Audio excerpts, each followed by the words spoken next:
What's going on, guys? What is up? This is Dai and you are in Planet ni Pedro.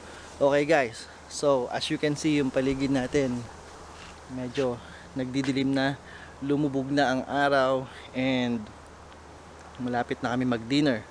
Ngayong gabi guys, ipapakita ko sa inyo, ituturo ko sa inyo kung paano gumawa ng isa sa mga paborito kong pagkain ay ang poke.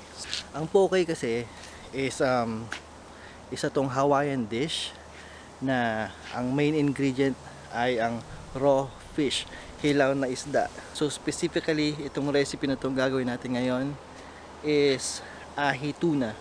Disclaimer lang guys ha, itong gagawin kong recipe na to ay hindi yung authentic na Hawaiian na poke.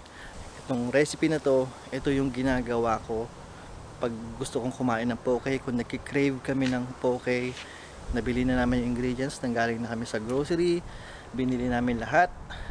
Itong recipe nito guys, simple lang to. So ituturo ko sa inyo, medyo mahangin talaga, malamig. So tara na sa loob, ituturo ko na sa inyo. Tara.